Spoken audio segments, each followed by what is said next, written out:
Hey, good morning and welcome to Breakthrough Walls. I'm Ken Walls and I'm your host. I'm just going to say this right now. You need to share this out to all of your friends, all of your family. You're not going to believe the story of the gentleman that I have on today. I have Mr. Ramy. We'll leave it at Ramy. It's Ramy El-Batrawi, and he has the most incredible story. It will blow your mind. So make sure you stay with us and share this out.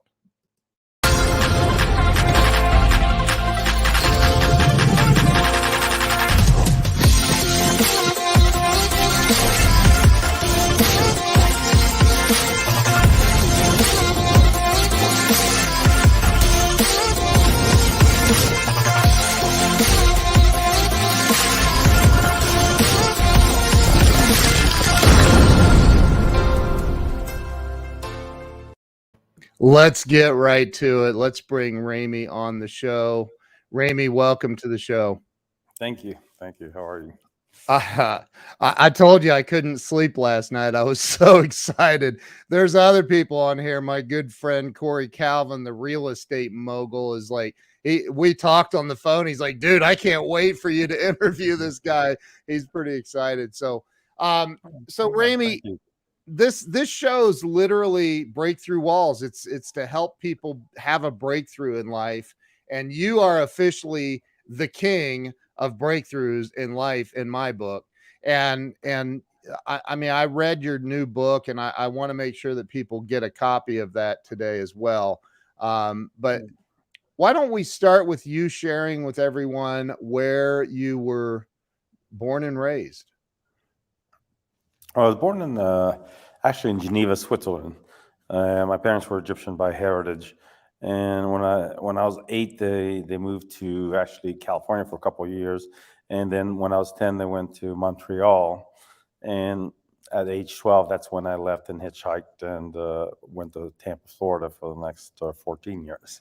So I got it. I have an 11-year-old daughter, right? Right. And I cannot imagine. I mean, she's 11 and a half. So she's 6 months away from being 12. And I cannot imagine my daughter hitchhiking to Florida at 12 years old. I just can't imagine that. Like, what in the world? Excuse me. What happened to make you go, I've got to get out of Montreal and go to Florida at 12? Well, it was really interesting was somebody handed me that book, Think and Grow Rich, at 12 years old. And I was a kid that everybody like kind of beat up on in school and didn't have a friend. I just was like, I was in my own world anyway. And I read that book and it just rang true. And I read it over and over again. And almost was, I read it about 20 times. And it kind of resonated with me right away. And I just couldn't believe it. And I knew that I was so convinced that if I followed those principles, I would succeed. And I was, like I was saying, I was so young that I wasn't affected by the rest of the world telling me that I couldn't, so I had this book tell me that I could, and I believed it. And it said, do not procrastinate. That was one of the biggest reasons people fail is to procrastinate. So I just said, I could spend 3 more years in high school or 4 more at college. At 7 years, what can I do in 7 years if I just go do it? So just one day I just picked up and I said, okay, well, I'm not going to procrastinate. I'm going to leave right now. And I knew America, I talked all about success. I knew all the opportunities were in America, not in Canada. So I just hitchhiked and I got lucky. There was only 2 rides and I got to Tampa. And Tampa was a great place to go because it was warm, because I knew I was going to be homeless. So I didn't want to be somewhere that was freezing. Oh my God. You knew, you said, I knew I was going to be homeless. So you went to Tampa, Florida at 12 years old. You're homeless. How does a 12-year-old survive on the streets of any city, but in Tampa, Florida? How did you, like, you had to eat too, right? Like, Yeah, it was kind of like a state of mind kind of thing. One, I definitely didn't hang out with the rest of the homeless people, or my mindset would have been different. So it was like sleeping under underpasses, or yeah. sometimes I sneak into an apartment that has a pool, sleep in a lounge chair, take showers in back of gas stations, and I would find change on the ground. So like at 25 cents would give me a pack of cookies. I'd eat 1 cookie a day, to survive on those things. But it was always just surviving. But I wasn't going to get into a homeless mentality where I was begging and get stuck that way. But I had so much confidence because Think and Grow Rich, and I just so believed that I was going to do it, and that was just going to be part of my journey. Because if that was the first step, it's take the like it's a journey of 1,000 miles starts with the first step. So I was just going to take that first step and just stick with those principles, and eventually, if I talk to enough people, I'll find something to do. So you were, we'll call it, surviving on the streets of Tampa. And I love the fact that you said, I wasn't going to take on that homeless mentality. I didn't hang out with homeless people. Yeah. That's awesome, man. And that's where it starts, right? So you ended up I'll let you tell the story. So, fast forward to where you kind of had an epiphany moment in your teens. Yeah. By the way, I do want to step back. And the reason why I didn't want to have a homeless mentality, because Yeah. I talk about this later on in the book, and it's kind of really important, is you do become what you think of most of the time. Yeah. So, and I put it in the book, like if you think about being a doctor, you go to medical school, you do your residency, you treat patients, read medical journals, then you become a doctor. You have blinders on everything else. You don't see business deals. You don't see anything. Stuck to that a salary. If you decide that you're going to be a dishwasher and you're happy with $300 a week, and that's all you think of most of the time, that's what you become. So people, whatever people do or think of most of the time, that's where they end up in life. And the limitations, you put also limitations when you think of certain things. So that's why it's very important early on that I wasn't going to get them into a homeless mentality, because that's where I was going to be stuck.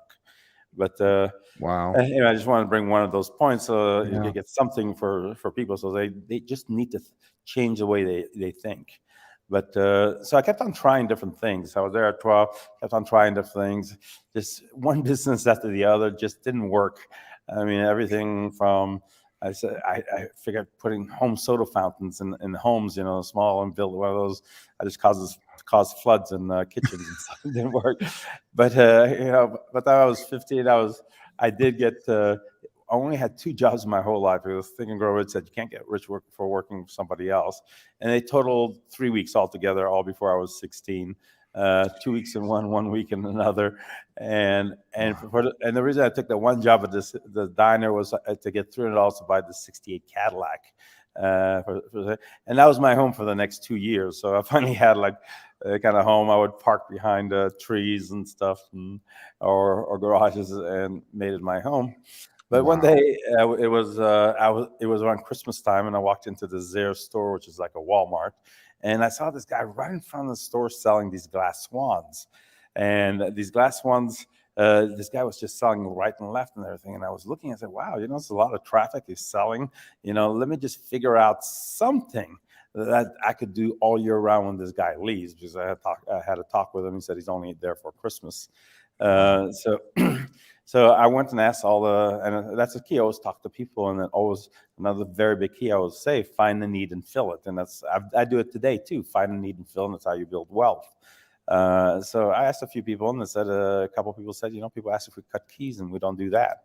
So I decided to find a used key machine, which was like $50. I scrounged up $50, and I got a desk from a junkyard, and I saw a register at one of the restaurants on the floor, so I got that. And the guy who sold key blanks, so I bought all the key blanks from him. It cost like $12, and I told him, if you show me how to cut keys, I'll buy all the keys from you. And I set up my first store, and the first week made like $600, Wow. and then I just said, okay, this is a business that actually can make money. And within a year, I ended up with about 230 stores, and got a net worth of $1 million by the time I was 17. So that was the first real break I had. I mean, oh my gosh. So 17 years old, most kids are trying to figure out their hormones and get out of high school. Where am I going to go for college? And you're out opening kiosks across the nation with and building a net worth of over $1 million at 17. Right. Wow. But again, it took me 5 years of a lot of street education Yeah, to sure. get there.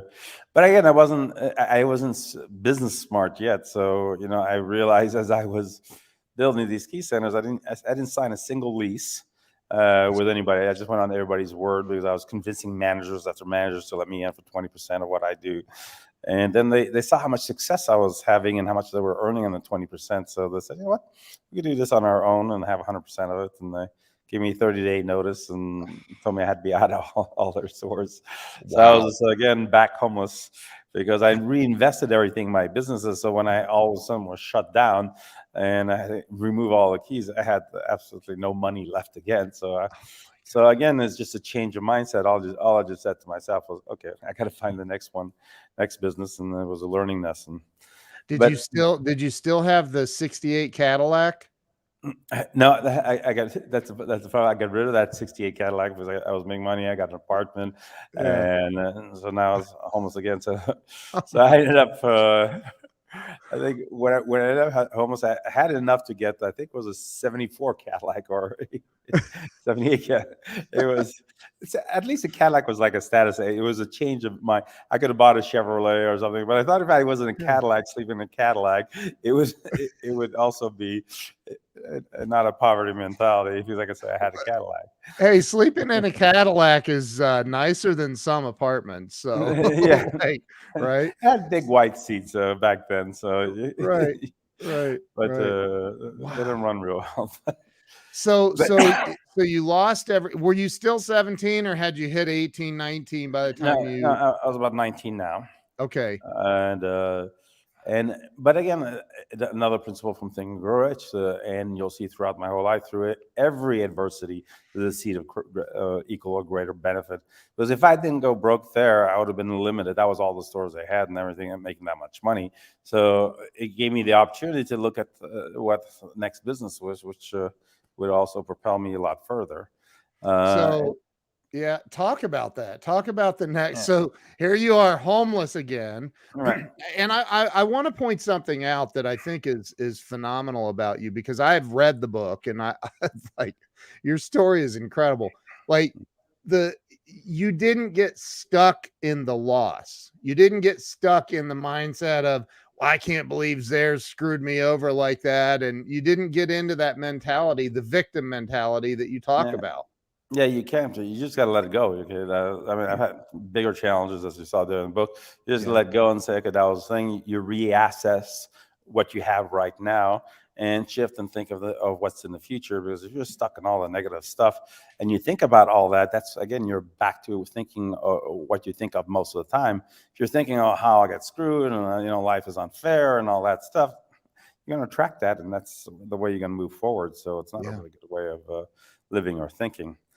So you, but So you immediately start thinking, what's the next business? Where do I go from yeah, here? How do, because all failure is temporary, and unless you accept it as permanent failure. So it's well, it's a temporary failure. There's so many ways of making money. That was just one way. And it's a good wow. learning lesson. Uh, so I was walking the streets again, and I was walking by this body shop, and I talked to everybody to see what the next opportunity. And when I was talking to the owner of the body shop, this guy came in, had 4 cars being fixed.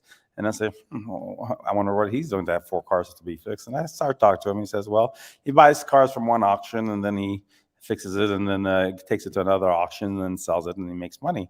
So, Yeah. oh, I could do that. So I didn't have any money, but then this is where I learned how to use other people's money. So when I was in that Zare store, I met this guy who was a police officer. He had to hold 3 jobs because he had 6 kids. He didn't make enough money.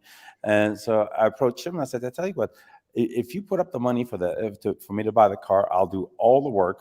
And then we'll split the profits 50-50, and I'll give you the title to hold so you're secure. So he thought he'd try it out. So we bought the first car.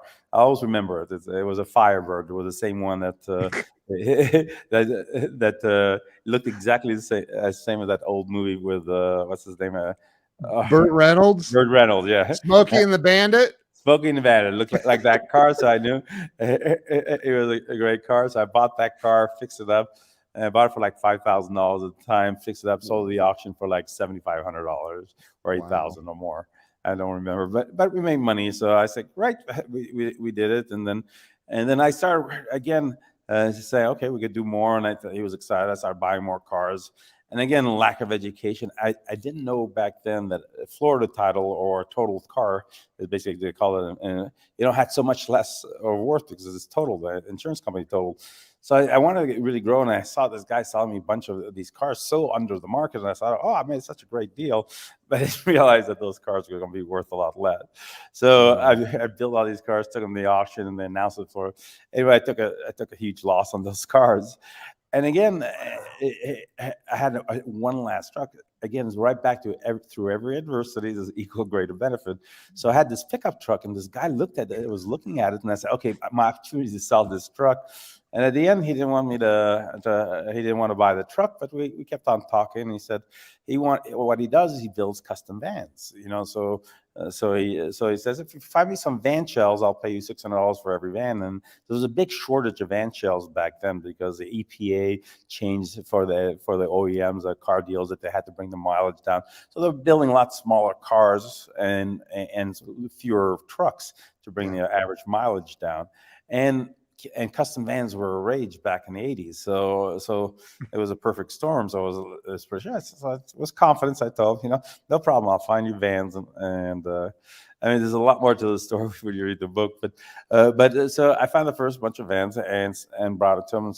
And he paid me, sold it. And when I got there, I was in such a hurry, and I had 10 guys who brought in 10 vans. I said, well, let me get one of your vans. I know I have a guy that can buy it in Tampa dealership. So I took that van to bring everybody back, and I went to the dealership, and right in the spot as I was trying to sell the van, the dealership sold it to a customer and made $6,000, and then he was able to make money on insurance and make money on financing. And I saw the guy made actually $12,000 on a van he paid like $20,000 for.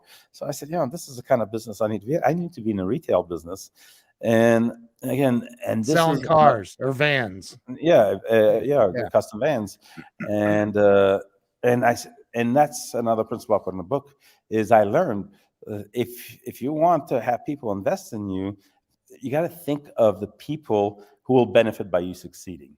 If you say to yourself, okay, I need to go get money, who benefits by me succeeding? If it's a vendor or if it's different people. And it hit me that, the guy who builds vans, he's running around selling in different auctions and everything. He would actually benefit if he had a dealership and selling it to certain locations and make more money. So I went to Hartwell, Georgia, where the man, real redneck place, by the way. I was actually greeted with a shotgun and everything, saying, "What do you want, boy?" And I said, "You don't understand." Oh And my and by God. the time I was done, I proposed to him, if he put up $1 million for me to open up the first dealership and give me all the vans that I need, he'd make so much more money and we'd split everything 50-50. But I'd still do that today. You put up the money, I do the work, I have the thing. We split the upside 50-50. It's a formula that I've kept for a long time. So But the guy that wasn't like he didn't, just to make a point, Mhm. because a lot of people might go, well, you were just lucky. That probably wasn't a lay down sale to get that guy to No, put up $1 million. no, it took me a full day of getting lost, and no, I'm good the way I am. And Yeah. yeah, nobody says there's always a yes behind every no, but nobody ever says Yeah. yes right away. I love that. I love Yeah, that. I Love mean, that. I get so many no's. I think that the number one word that I've heard in my life is no. Yeah. so, Right. Right. but I view no's now as like nothing. It's just one step closer to the yes. Okay, I know you have about 20 no's in you. Now I just knocked one down. I only have to deal with 19 more. Wow. That is so, that so what that see, and that's one of the principles that you talk about in the right, at the end of the book. The right, many principles you listed, but one it's behind every no there is a yes, and I yeah. love that. Yeah, and think about it, and even in your own life where you ask for something and you got a no, but you finally got the yes, because you became persuasive, or the guy got tired of you asking, and things. So there's always a yes behind every no, and one of the things I didn't put it in the book, but I'll give you a key clue in negotiations and everything. The more time you get somebody invested, like if you walk into a store and and you want and like a suit, and you tell the guy, I want this suit at 30% off. He says, "Oh, it's like we don't do that and all that." But if you spend time with him and you're trying on 20 different suits and shoes and socks, by the time he's wasted 3 hours with you, he wants something out of the deal. Yeah. Then you ask him for that discount. It's amazing how you'll get that. But Right. anyway, but that's true for almost everything. When you're negotiating, you need people to invest time, or they have no reason to give you that yes. So the Wow. more time you have the other side invested, the more you'll get to that yes. That is But amazing. so I ended up buying the first dealership, building the first dealership. Nationwide Van Center it was called, and I wanted to do cheap. I took over a location which was Nationwide Bank that shut down, and so I just removed bank and put Van Center. Oh my God. And then it was my first dealership, and within a year and a half, I had 6 dealerships. Bought an insurance company to do the insurance, make more money, real estate. So I ended up by 23 with a net worth of about $50 million, and bought the best sports car, and I was really living big, and I thought I made it. I thought, in the 80s, 50 million is like having 400 or 500 million, and in Tampa, you're king. So I was really enjoying life, and I thought, okay, I did it. The book worked, and everything else, and then I got comfortable with was where I was at until one fateful day. Wow. But And we're gonna that day, again, 23 years old, you own 6 dealerships. You said you bought an insurance company because you just saw that it would be more profitable. Makes sense. And you accumulated a net worth of over $50 million at 23 years old. That is absolutely, if the story stopped right there, that would be mind-blowing in and of itself. But that's not where the story stops. It no. keeps going. And so talk about Yeah, the next that part. was just the beginning of the journey. I mean, the end of the book I like better than the beginning of the book because it really defines how the principles really do work. Yeah. So one day I was watching a television show, which was my favorite show at the time, Lifestyles of the Rich and Famous, With and the Robin first time, Leach. Robin Leach. And it was the first time they did a 1 hour special on the richest man in the world. And I said, "Oh, I got to watch this." I mean, he's the richest guy in the world, and it's a 1 hour special. So I turned it on, and it just changed my life. I was watching that show, and I was with a group of people, and I invited them over. And this guy was traveling the world, had 35 homes, 7 jets, a lifestyle, $1 million parties. But the thing that got me the most was a $1 billion transactions he was working on. Like he was working on $12 billion pipeline. He did things that were beyond, and he was a head of state without a state. And this guy was just bigger than life, and he was the richest man in the world, and he made a difference in the world. And when the show was done, I sat there and I said, you know what? I'm shit. I got nothing.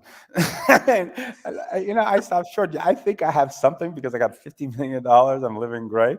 This Yeah. guy's conquering the world and changing the world, and he's the richest man in the world. And I said, you know what? I need to work with him. I said, I got to learn I am not where the goal that I wanted to be. This is a good temporary stop, but this is not where I want to be. So I just decided in that moment, and I told everybody who was sitting there, I said, I want to work with that guy one day. And and part of Think and Grow Rich, it said, where it talks about burning your bridges. You can't leave yourself a retreat or a fallback. So right away, I sold everything I had. I mean, I went in a fire sale. I didn't care what I sold it for. I just wanted to be out and have one goal: go after Adnan Khashoggi. So I ended up selling it for a quarter of the value. I think I got maybe $9-10 million for something that was worth 50 million. But it gave me the freedom and the goal and the burning desire to go after Adnan Khashoggi. And where was Adnan? He was a world citizen. He wasn't anywhere, any place. So it was not an easy thing. It took me 2 years to finally find somebody that knew him, but I That's wasn't going to stop. crazy. Yeah, and then when I Wow. finally found him, I flew the guy down. He actually was read tarot cards for him. So it was really an off the beat guy, but at least he knew him. And I flew him and I said, okay, tell me how you know him. So I met him through the driver. And yeah, I read Adnan's tarot cards. He likes me reading it. So I said, okay, I tell you what, I'm going to give you $10,000 and you're going to introduce me to the driver. And next time you read his cards, you just tell Mr. Khashoggi that you see this guy named Ramy coming into your future. So that was a start. So again, that can go on forever. But I ended up after 2 years.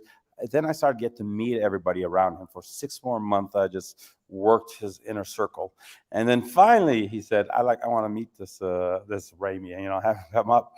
And this is the first time. It was in New York. It was his Olympic Tower apartment. He had 2 stories on top of the world, 36,000 square foot apartment. And when I walked up there, that was the first time I saw great wealth. And talking about changing the way you think, all of a sudden I went from a millionaire mentality to a billionaire mentality that instant when I saw what kind of wealth. And you're looking at New York from all around. He had the both floors, and the wealth and the thing that he had in there just blew me away. And I knew this is where I had to be.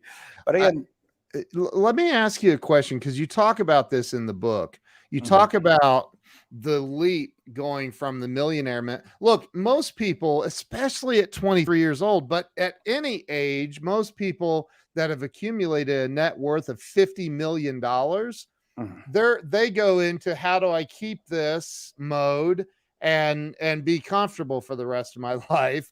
And you're like, no, there's more. There's a lot more, and I got to figure out how to get there. And it just blows me away. So talk about the mentality, the leap that you experienced in your thought process, going from I'm a millionaire to I want to be a billionaire. Well, I'll bring it down to I'll regress a little bit when I was young when I saw Glenn Turner, because most people, for them, the fear of loss is greater than the hope of gain. They live that way. Yep. And it could be the millionaire or just a job or $100,000 job. Is because the way when I saw Glenn Turner the first time I saw the chart was most people at 18, they get the first car, then they get the apartment, they get the furniture and insurance, and now they have a job paying for this, and then they meet Miss Susie Wright at 23, and then the house and the second car and the children, and now they're in a mentality with I can't lose what I have, so I need to be stuck with what I'm doing, and then they're stuck. And then they wake up 9 in the morning, go to work 9, finish at 5, come back, they eat, live for the weekend, a vacation a week, day in, day out till they're, back then it was 65, retire with a gold watch, and then 2 years later, you're dead. So to me, I saw that and it just scared me to death. I said, I'd rather be in the streets homeless, or I'm going to reach the goals, and I would never let my fears control what I'm going to do in the future. So that was a big shift when I saw that, and big shift in the way I started thinking. So I started reversing that, where 99% of the people live in is fear, and you can't achieve anything if you're afraid to lose what you have. So to me, I had 50 billion, but I made it. So I lost it. So what was the worst thing? But if I win, if I get what I want, I have everything in life that I want. I get the big goal. So it's worth it for me. That's why I risk every time, still till today, to get what I want. So one of the biggest messages as one of my keys is to really reverse that fear of loss and make your hope of gain greater. It doesn't matter, because all the little stuff that you have, it means nothing at the end of the day. You're going to die. Nobody. The world is 5 billion years old. The universe is trillions of years old. The dinosaurs lived 175 million years. Humans have only lived 100,000 years, and we're going to live 100 years in a speck of time at most. So you lose a little stuff that you accumulated. Big deal. If you don't experience life, what's the purpose of everything? To raise kids. Do you remember anybody that died? 100 years of billions of people that died. Everybody's forgotten them, and all their problems doesn't mean anything.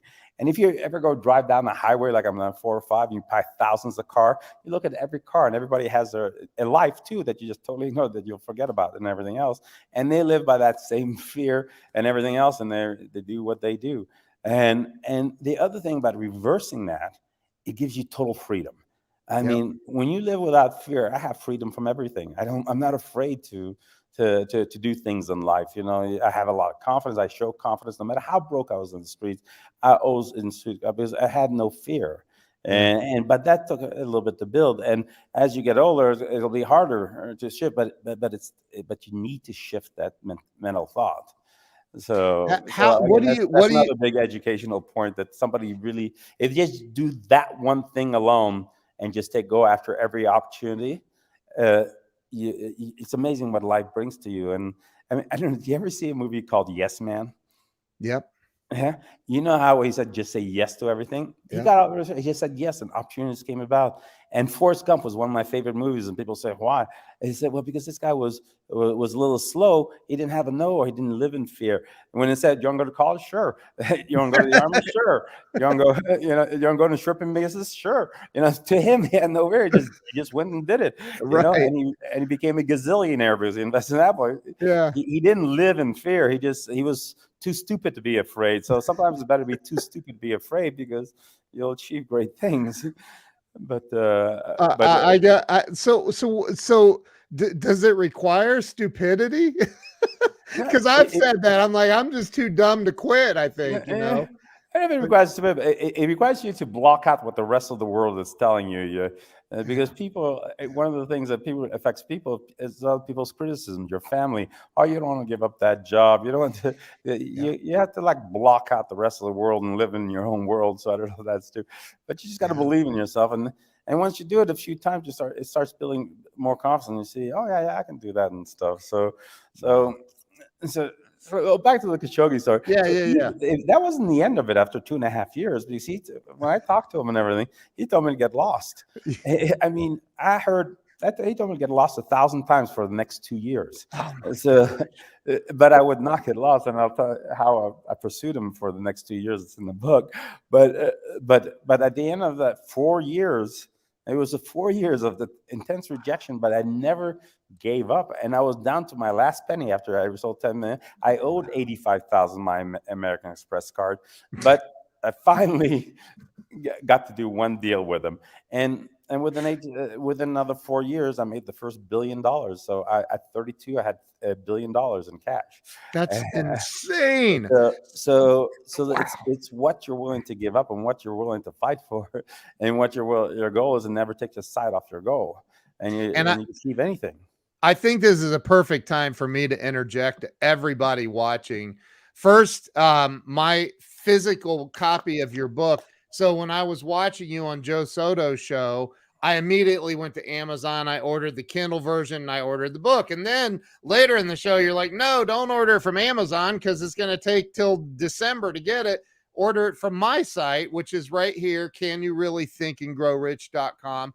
Your book is out for delivery for me today. Actually, your website notified me. So I listen, because you talk about in the book, and I don't want to give it away. And if you don't buy the book and read this book, I'm just going to put it out there that you're missing one of the greatest books of all time. Like seriously. So can you really think and grow rich.com is the book. You did something and you talk about it in the book with Anand that you like you were showing up at his travel destinations early before him, and Yeah. it's mind-blowing what you did to get his attention. And you said that he would walk in and say, like, swear at you and tell you to get out of here, like, I'm gonna call the police on you. That And was Carl Icahn. Same with that man. I oh, followed Carl, him I'm sorry, everywhere. that's right, yes, yes. Carl Icahn was just like, I wanted to do a deal with him. It's in the book, but he told me to get lost. And I mean, the kind of cuss words he used and everything else. But I That's just didn't right. stop. But at the end, I did a $400 million deal with him. And then we did another 3 deals after that. That's And he invested another 100 million in one of my public companies. But uh it all started with, who in the F is a Ramy? And I said, no way I'm going to do a deal with you. That's how it all started. But by the end, we closed a $400 million deal. So, Wow. so it's really, again, it's just believing that you're going to do it, and don't let the rest of the world.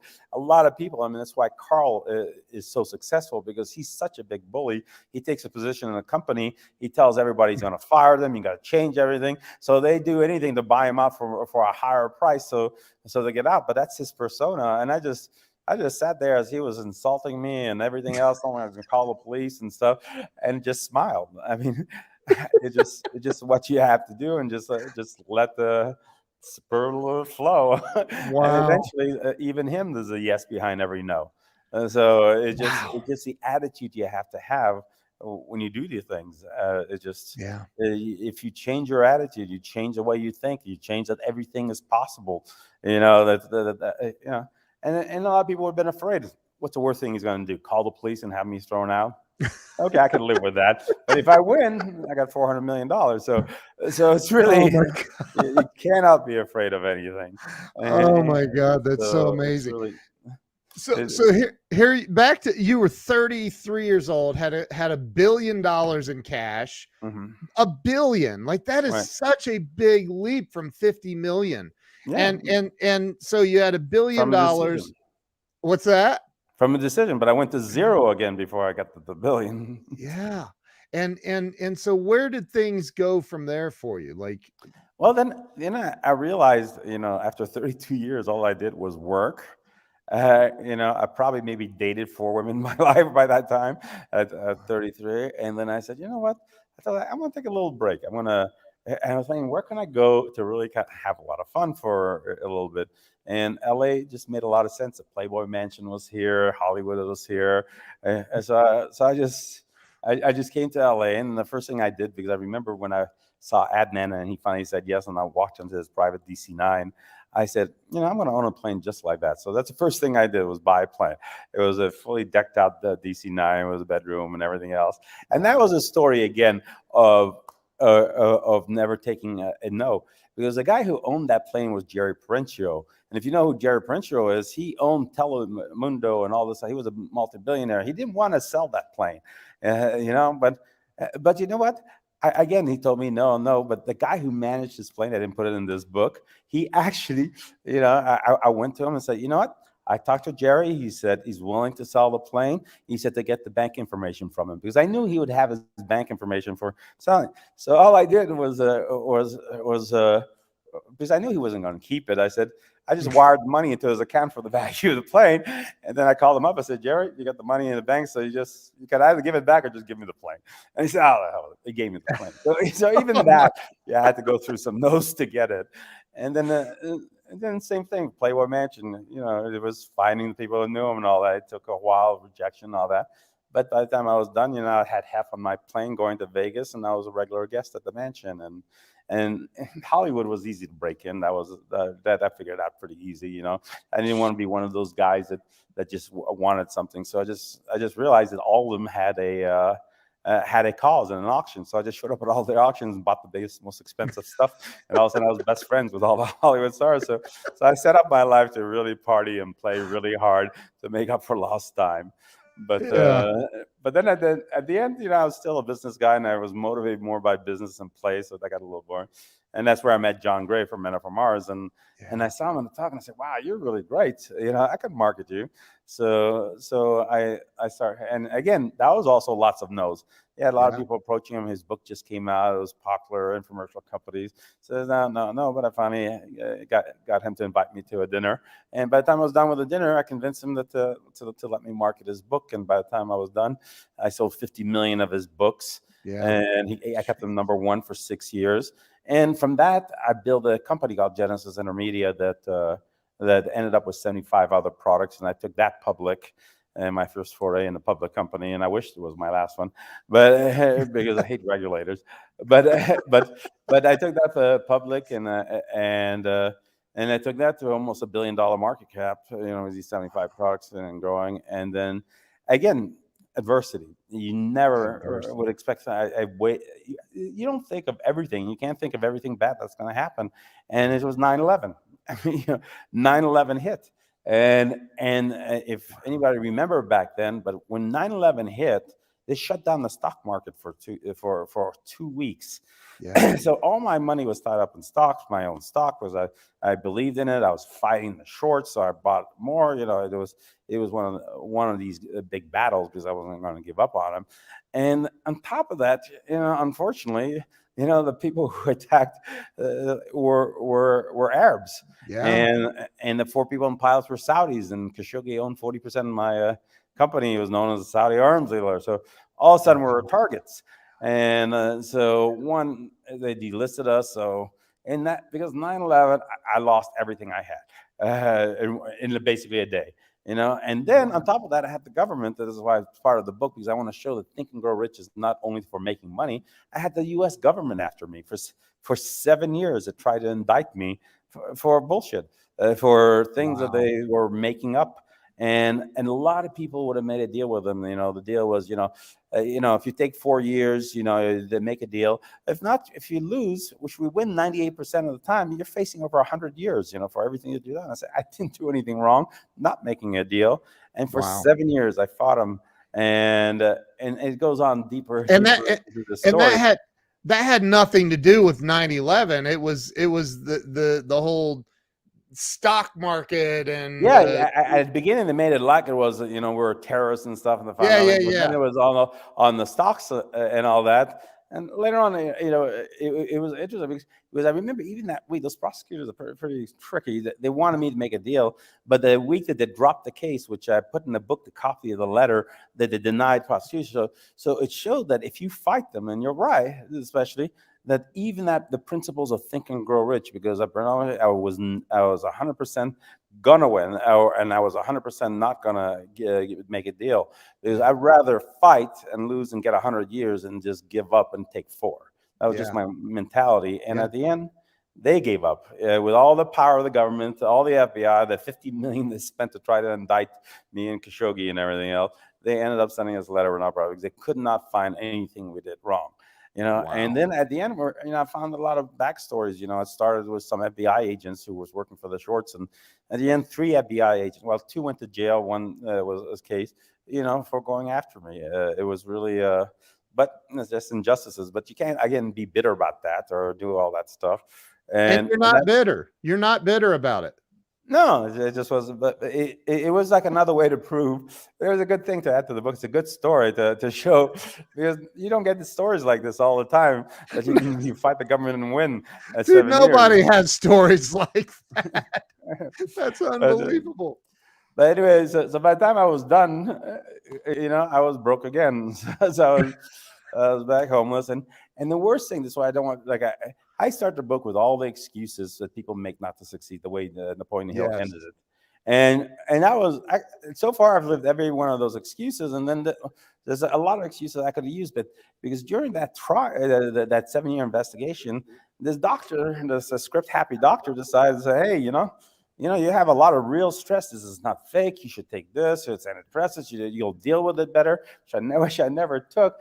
But he kept on. So I said, okay. So I kept on thinking. So for all these years, I was taking all these heavy duty antidepressants and stuff, and as I was fine, and I was operating on less than 5% of my capacity that I normally operated. And I saw that, and I couldn't come up with new ideas, and I was now back broke on the street and everything. And that's why, to me, the last part of the book is more important than the first part, because it's easy to come and there's a great story and everything, but the last part of the book, it shows after fighting the government, being on those drugs.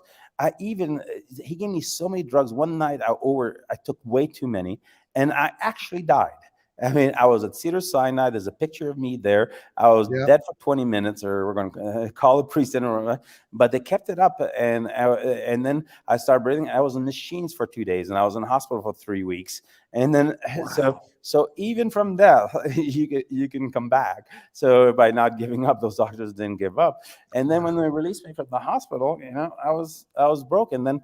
But I decided then that I was going to get off those. But it changed the way I was thinking, and I couldn't say on those things. So I went cold turkey, and it took 3 months to get those drugs out of my system for over the years. And during the 3 months, I tell you, People thought I was crazy. I was back in the street, walking the streets. I was literally put into a mental institution 3 times during the 3 months, until finally it got out of my system. And there's a picture in the book, where I had 21. I only had $21. I was barefoot $21.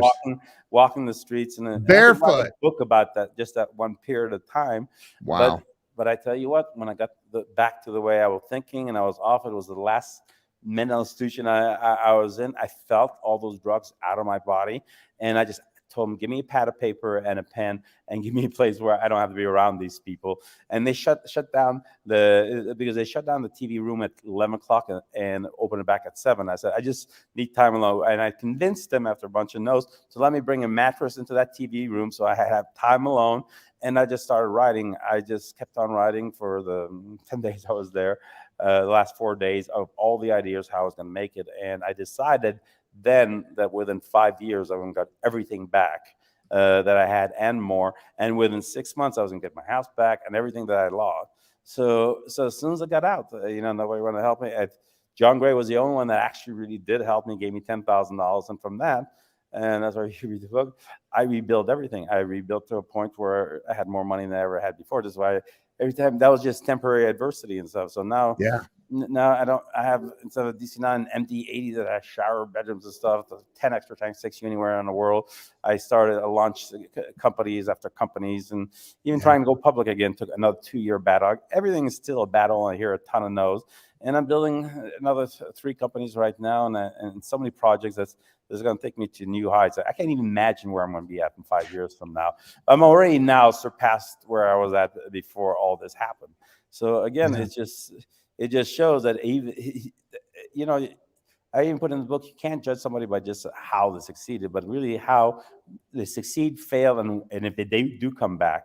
I can't even remember how many times I failed, but came back how many times, 5, 6 times. But it's all based on all the principles of Think and Grow Rich. And then in these 48 years also, I figured out new ones because I experienced it. And I'm not going to take anything from Napoleon Hill. He wrote a lot of things from interviewing people, and he got a lot of great information for 20 years. And then he wrote some gold. But I actually experienced it. And through the experience of things, I came up with different principles and keys. So I think there's 28 additional keys in that book that I've learned along the way that helped augment this. And that's why it was kind of really exciting to go full circle, because I met Don Green from who is the CEO of the Napoleon Hill Foundation. Yeah. And he didn't expect. I sent him a copy of the draft of the book, and he texted me within that night. He read it all that one night and said, "This book is the best book I've ever read." I've been submitted so many books, and he actually endorsed the book. And he says.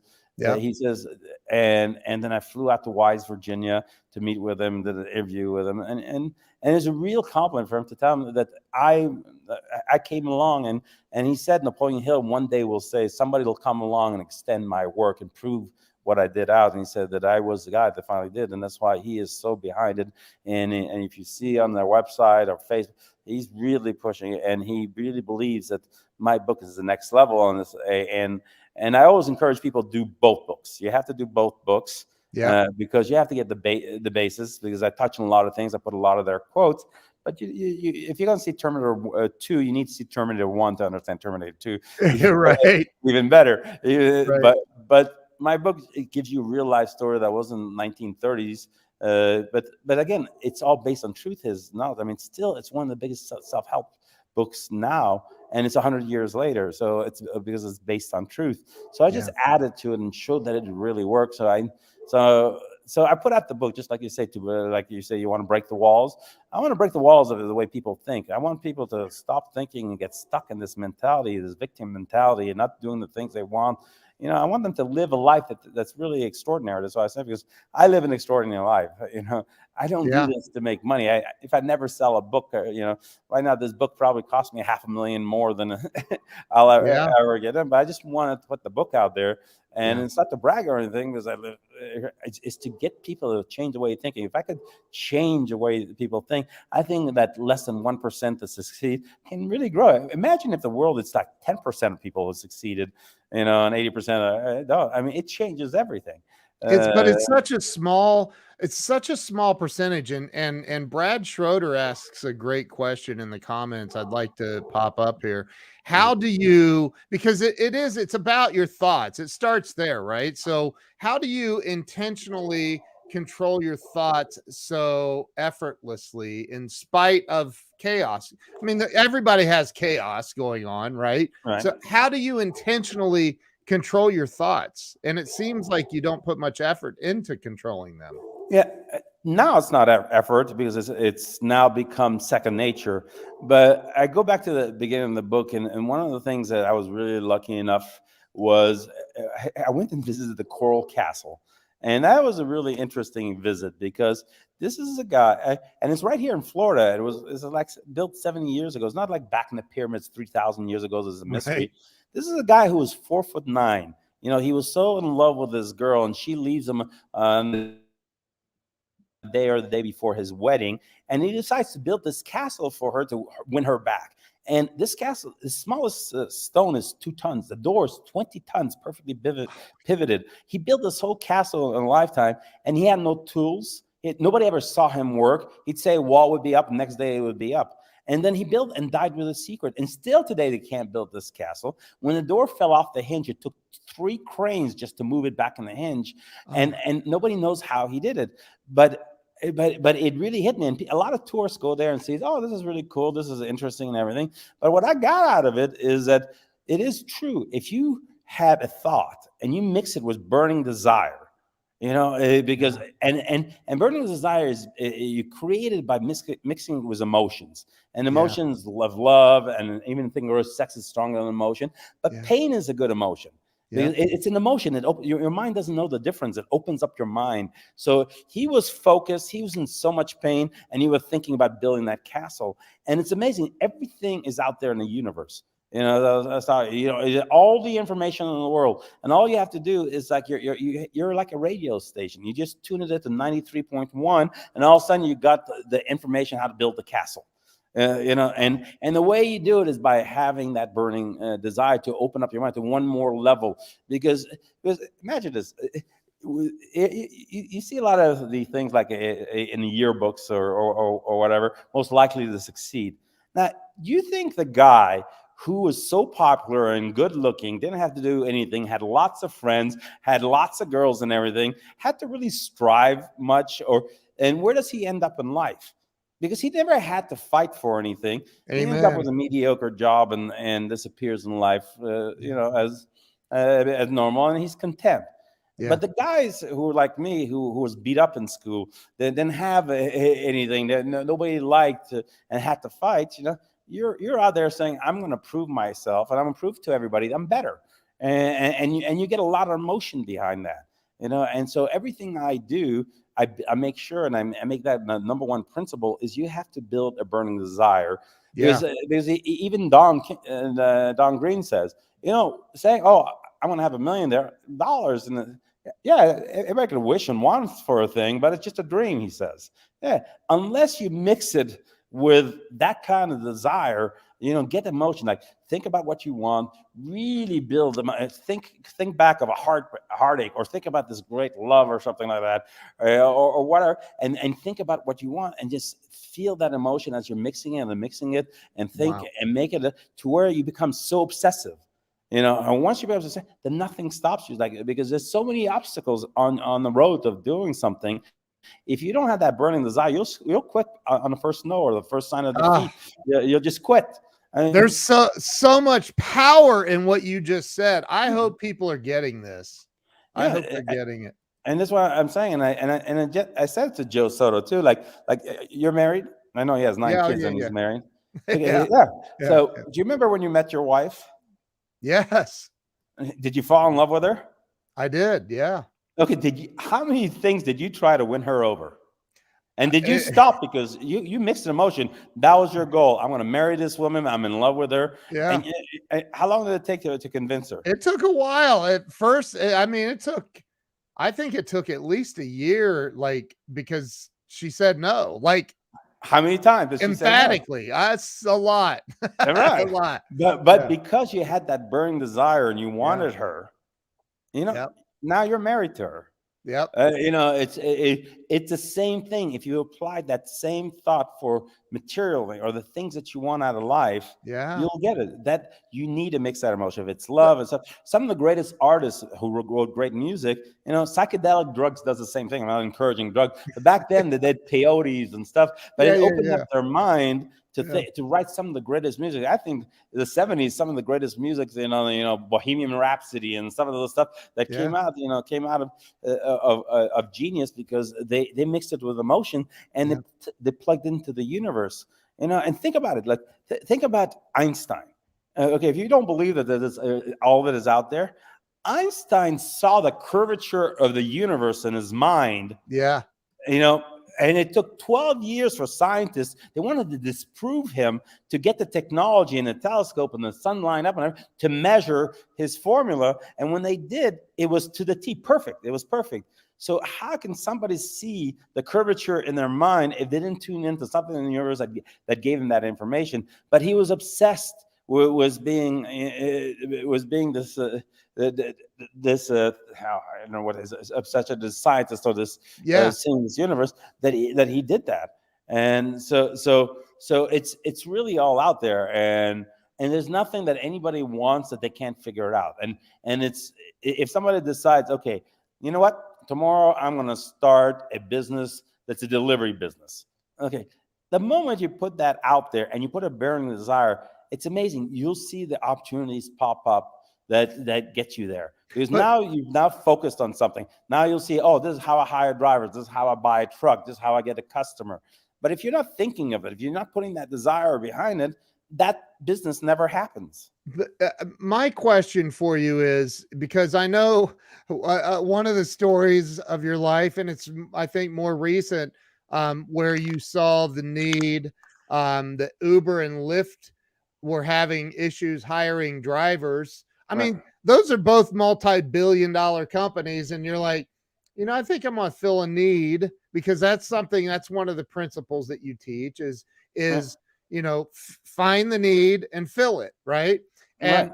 And so you saw that they were having trouble hiring enough drivers, and then you had the foresight to say, well, the reason they can't get drivers is there's not enough drivers that have nice cars Right. They want it to work. that But wanted. again, there's Yeah. other principle to that, because again, shifting. When I started that company, at first, we were trying to do a meta search app where all Uber, Lyft, taxis, and everything is one app. A year and a half and millions of dollars later, they wouldn't share their API. So that company was dead. So I had to figure out, what do they need? What do they want? And that was one of the things. So then I started buying cars and renting them to drivers who wanted to drive for Uber and Lyft. And I built that company, and I took that public, and made a lot of money with that. But again, that was also a battle. You see, this is in the story. It took 2 years. It usually takes 3 months to go public, because the guy who was ahead of the listing department was a guy who delisted me back in 2001.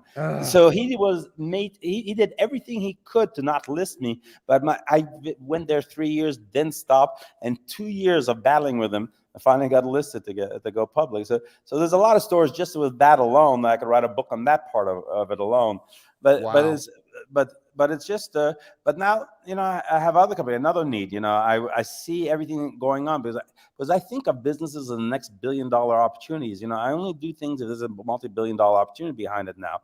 I was saying how everybody's going electric and everything. So I started a new company called EV Mobility, and what we do is, I saw shortages of parking in the buildings, and all these automakers are saying by 2030 they're going to be all electric and everything else. Yeah. So I decided to put cars in apartment buildings and hotels that are all Teslas right now, and with it was an app you register, you could use it for just within a few minutes. $25 for the first hour, 45 cents a minute, and you have a Tesla to use at any time, an amenity. And all these buildings are lined up. Now I've got thousands of buildings to go into. And by the Oh my time I finish God. building this out, with 20,000 cars, one of these OEMs or somebody's going to buy me out for $3-4 billion. I mean, and that was just a thought. And I'm saying, okay, I can fill this need, but it's the way I think. But anybody could have started something like that. But just look at what's going on in the world and decide what you're going to do to take advantage of that. But that building, that EV mobility is going to be so big, and so many people are going to fight for it. And especially, and I see, so you got to think also, like when you look at buildings, where things are going to be, not what they are today. Yeah. To me, what I see in 3 to 4 years is, okay, I have a great deal with Tesla. I'm putting Teslas in. I have 20,000 cars in 2, 3 years. What's going to happen when all Ford and GM and Volvo now have 50, 60 cars I have to introduce to the market, and there's no showroom that get it in front of enough people? I'm in front of millions of people at that point. So one of these OEMs, these Yeah. automakers are going to see, I want to put my cars where people are going to test drive and drive it so they can buy it. And I'm going to have a battle of who's going to buy me. See, this is how I see in the future of where that company's going to go. And I'm working on other things that because I wanted to go. Right. I enjoy what I did with Adnan, and Adnan died 3 years ago. So now I'm going to do Wow. things internationally. And the first thing I'm going to do is you got to look at it as another need. What is one of the biggest needs there are right now in the world? And that's water. People there's not enough water, especially in Africa. Now I'm Yeah. working already with desalination companies. I'm going to build one in Ethiopia, $1 billion company, $1 billion plant that'll feed water over there. But then you got to think who wants to win. The Chinese always helps Africa, the IMF, the different things. They need water. So I'm piecing it all together, and now Wow. I'll launch that. So it's just so there's so many things that there is to do in life. And what's really funny is, there's never been a business I planned for. It was always something I thought of that day. And because you have to execute and don't procrastinate, I said, okay, I'm going to do this today. And I start and execute. So Oh this my God. business, Yayo, the Key Center, the Van Center, all that stuff, I didn't know I was going to be in that business until that very same day. So, I think that's something else that's huge with you. And I know you already know this, but I mean, I see this every day. Like, I do coaching stuff and helping people, and they delay so much. Like, they don't take action. And like, how big is that in your world? Like, taking action? oh, it's the number one thing. Even in Think and Grow Rich, he says the number one killer of anything is procrastination. That's why I left home at 12. That's why I go and execute. That's why I beat everybody in the game, because I execute right away. By the time they're thinking about what they're going to do, I'm already on the way. So you have to take action. I mean, yeah, it's great. Oh, I have this idea, but how many people will do it if you don't do it? You Oh my just gotta God. just do it. I mean, what do you have to lose? You got to figure it out. Again, first place you start. Okay, I want to do this. Build that burning desire, and just go do it. Just Yeah. try different things. Yeah, some things are wrong. I have to shift here and there and all that. But you're Sure. on the way. You're doing it, and you're there. I mean, you Yeah. put it out there, and then you'll see what comes out. And You'll get the customers. I know you live in the home that you lost. You Yeah. lost the home, you lost the plane, you lost everything. And when we Yeah. say the plane, we're talking about a really enormous, I mean, it has a freaking bedroom in it. Oh, yeah. It's No. in a shower. I mean, it's a big Yeah, plane. it's got a dining room. So I Yeah, mean, yeah, yeah. it's like a It's flying gorgeous. apartment. Yeah, Yeah. it's actually the largest cabin private airplane there is, Oh my and gosh. got 10 extra fuel tanks. So you go anywhere in the world pretty much nonstop, except for a couple places. But Wow. but I look at it not to try one. No, I enjoy it, but they're business tools. More Yeah. people will do deals. It takes you to a different level. You think differently. But because I saw how Adnan used that, and it's even in that lifestyle restaurant, he says that was one of his best business tools. Because imagine this: let's say if I fly into an African country and I'm coming in commercial and I'm going to see one of the ministers, or I fly into the military airport in that plane, I'm escorted to the president of the country. Who closes the deal first? Exactly. I love that.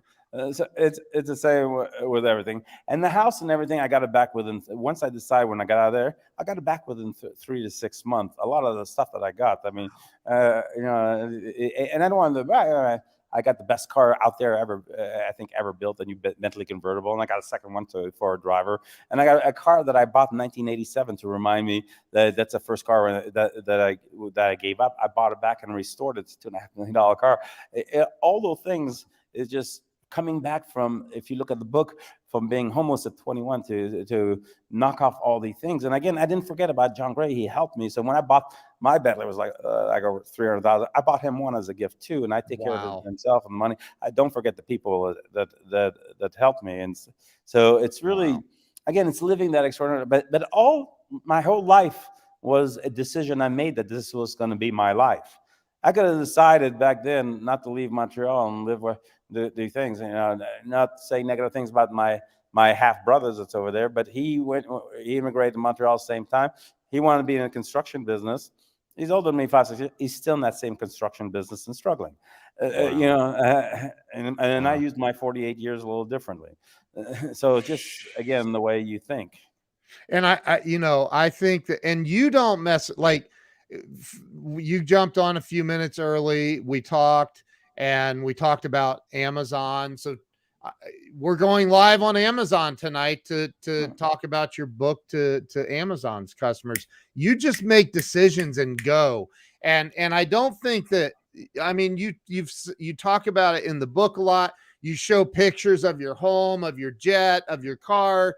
You show all of this not to brag, but to show what's possible if you just have that mindset shift and you go, take action, go. So Exactly. I'm going to encourage everybody watching this that like, this is breakthrough walls. This is the ultimate example. Ramy, you are the ultimate example of breaking through walls and getting way more out of life. What you deserve, everybody deserves it. Yeah, and the thing is, it's possible for anybody. Because when you look at it, and I was a 12-year-old kid that was homeless, with no contact, with no money. I was Yeah. able to build what I built, and made the people. My Rolodex is ridiculous. I mean, you look at it as Donald Trump or whoever is on my Rolodex, or just not a car like I have 7,000 contacts. Now I left home at 12 with nothing. And I built these contacts, I built these business. It's just because I decided to, and I made my mind. And anybody has the same opportunity. I wasn't even in America and stuff. So I wrote that book and I wanted to give the example. And you know what? Those pictures I took when I 21 with a dollar bill and Yeah. all that, and Yeah. Yeah. I took them on purpose because I knew I was going to write this book in 5 years, and I wanted to show an example, and I wanted to document it because I want people to believe it. Because I didn't want them to say, "Oh, yeah." That's why I put the pictures in. I put the picture of the letter. I put all these things so people can look at it and say, "Wow, okay, it's documented. It's not a lie."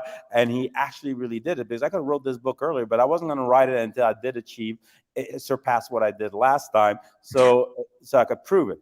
But I wanted to document. I have so many other pictures and tapes and stuff. Even when I was 13, this guy doesn't want to give it to me. I taped on a little cassette exactly where I was going to be at after I read Think and Grow Rich. And I wish I can get a hold of that, but the guy won't give it to me. It's one of the things he wants to hold over me. But I already predicted. I knew where I was going to be. Again, you see yourself in the future. You see yourself where you're going to be, and that's where you're going to be. I mean, but if you sit there and say, "Oh, look, COVID, it's tough. I can't get a job, and my life is shitty. I'm an alcoholic, and then this, that. Let me get the assistance for the government. Oh, I'm happy with that $1,600 a month. It's more than even working, and that. It's just. What do you think you end up with? Exactly that. But if Yeah. you're thinking, I'm gonna own this, Yeah. like Piccadilly's, it was one of those great stories. I love coming full circle, like with Thinking Growth. Yeah. This guy helped me out for a month when I was 15, 16, took me to Piccadilly's, so this great restaurant, cafeteria, for a solid month. And, so by the time I was 30, I bought the whole chain. And it was just, and I could buy anything, but I just wanted to buy Piccadilly's to say that I bought the chain of the restaurant where, I survived and stuff. So I like Were coming you full concerned circle for about a lot making of a things. profit on Piccadilly's, or was it just I have to own the whole chain? Yeah, but I knew I was going to grow it and all that. We sold it 4 years later, but the thing Wow. was, it was just I had to own that, and then I wanted to play in the airline industry. I know nothing about it, so I owned two airlines, Aloha and the Alaskan Regional Airline. It was like you just Wow. make those decisions and say because I want to experience everything. I've owned so many businesses, and every time I own a business, what's really great is new education. You learn about a whole new industry. But you Yeah. apply the same principles. All business about the same, but you learned a whole new industry. So it keeps life interesting and exciting. And that's why I don't usually keep anything for more than 2 to 5 years. And then I move on to the next thing. So I'm not tied to anything. I'm not afraid to lose anything. And I said it, and I know some other people might say, but you could take me anywhere in the world you want, drop me off with no money, and then 6 months later, I'll be one of the wealthiest guys in that area. Well, and The way I think. I think it's Forbes magazine listed you as one of the 400 wealthiest people in the world, or something like that I read. I As mean, an uppercomer that will make the list soon. it, Which which Ramy, I am telling you that first off, I am so honored that and that's the other thing. Like Joe Soda, like you're somewhat accessible. I mean, I sent you a message and you're like, here's my cell phone number. Call me. I'd love to be on your show. And I'm like, I just couldn't believe it. So again, one of my goals is to get this book out, and you guys offer me the opportunity to do it.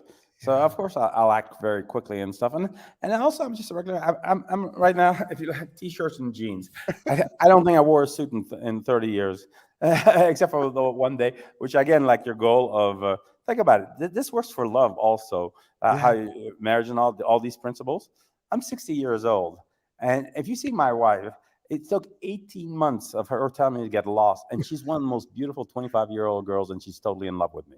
She's gorgeous. And how do I do it? Is by persisting and persisting. And she came from a good family. She didn't need money. It wasn't about the money. It was me never stopping until she said yes. And I got married in August, and it's great. So it's just like nothing's impossible. If it's a girl that you want, if it's beating the government, if it's building great wealth, and the thing is the limitations again. The only limitations, and it's said so many times, that you have is the one that you put on yourself. You got to remove that limitation. If you think that's all you're going to do, that you're right. That's all you're going to do. If that's all you think you're going to do, and I think there's is it anything Rush? He says, if you think you can, you're right. If you think you can't, you're right also. Yeah. So it's really you gotta think. That everything is possible, and there's no limits. I mean, if the guy can build a coral castle, out of tons and tons of castle, what can you do? I mean, this is an achievement that nobody has ever done before. Wow. And think about money. Money is everywhere. It's fungible. It's trillions of dollars flowing out of there. All you have to do is tune in this channel to figure out how to grab some for yourself, or live something else. It's easier than building a castle. It's probably easier than winning my wife too. But it's the same with you. So money is not a stopping it. It is everywhere. There's opportunities more today than ever before. There's more billionaires created in the last 10 years than ever before. Yeah. And if you ever see the list, I remember when I was looking at Forbes 400 list. That was another full circle. I was really young, and I said, one day I'm going to be on that list. And back then you only had to have $200 million to make that list. Now you got to have 2 billion. You just said only. Yeah. Only again, because I think on those terms. But when you look at the 2 billion, people are making money all the time. There's even COVID is so many right away. When I saw COVID, I started PDQ, which is pretty damn great. It's a delivery service. Logistics was important. So right away, I built a company that was worth hundreds of millions. Within a year, having contracts with Amazon, Nordstrom's, just for delivery and shipment. There's opportunity no matter what. You can't say, oh, COVID, I'm shut down. I can't do anything. I'm just stuck in my house. I'll figure out what there is. What is the opportunity? What is the need now that needs to be filled? And also, it affected the ride-hailing companies. So, automatic shift. I said, people are doing delivery. I convinced all those drivers to sign up for Grubhub, Postmates, and all that, and become a delivery driver instead of picking up people. And they made more money that way than they ever did before. So it's really just figure out the opportunity where you're at now. If you're stuck and all that, forget all those things that's not the opportunity. You think about how am I going to make that bill? That's not looking at an opportunity. That's what you're going to think about all the time. And then you're going to be stuck in that negative thing and how to work the system, how to stay long in an apartment without paying for it. Whatever it is, it's just a whole trend of mentality. But if you think of bigger things and say, okay, how do I start this business to make this much so I can take care of all this? Then you think of it and you do, and then those problems that seem so huge at one time become so little because you've just taken care and wiped them all out. So it's really, and then it becomes things, and some like that's big corporations, how they deal with some of these problems, they just get bigger. They grow so big that the little things, become unimportant, just a rounding error. So your Yeah. mortgage and your payment or surviving, that'll be just a rounding error to your life if you build that extraordinary life and have things. And they won't be they'll be unimportant. Then you'll look back and say, I can't believe I stressed so much over $1,000 a month bill. See what that was. Now I just throw it away on a dinner.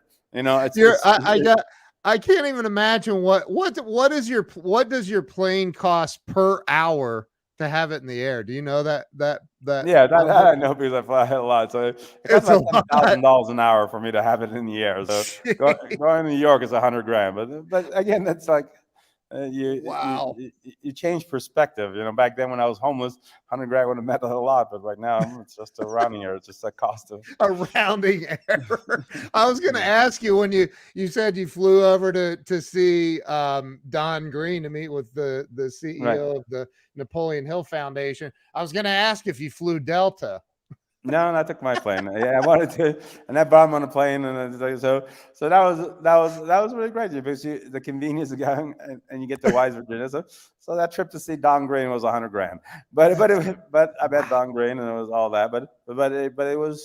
But again, things come out of it that like he supports my book and all that. It's another investment, another tool, and everything else. But I also enjoyed. I mean, you don't feel like I make excuses just to go someplace, and it's just to be on that plane.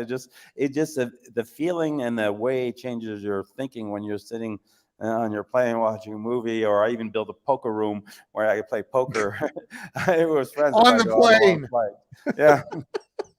But oh my gosh. Do you have any kind of weird desire that you need to be in Ohio? I'm kidding. I'll probably cross it, but but what I am doing, I don't know if, like I said, if anybody goes on my website, Can You Really Think and Grow Rich?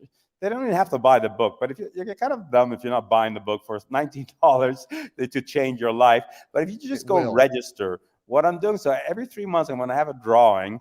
And then I'm going to have somebody go on the plane with me and spend as much time. And we're going to fly somewhere. I don't know where, but depending where that 3 months is, and you're going to be on my plane, and you're going to have a personal talk. And I'm going to talk to you about your business. Anything you want to talk about, I'll spend the hours that I need to spend with you. And you'll fly to wherever we're flying.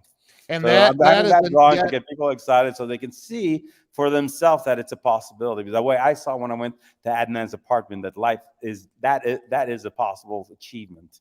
And I have to say, if you guys, and there's people in the comments that are just, everybody's going crazy right now. Like, this has been such an unbelievable interview, Ramy. But I gotta say, as motivating and inspirational as you are on video and talking, the book is even better. No offense to you. No, I mean, the book is I have incredible. time. It's hard to say everything in 1 hour, but the book, I had time. I took a year to write that book. Yeah. And my English did suck, so I did have an English professor to polish it off at the end, and I had to make it. So it is a book, and I wanted that book to be a journey because I didn't want to write a book and just about I did this and I succeeded in this. I wanted to get the highs and lows and all the ugly things and the dying and the drugs and all. Yeah. I wanted you to live that journey so you can relate to it, and then at the end is a big win.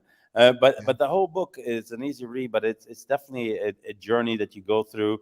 And I've seen some of the comment people saying it's almost like reading a thriller or something. So you won't be bored. The book you'll finish, will not. And you'll get so much. But what I did also in the book is just what Napoleon Hill did.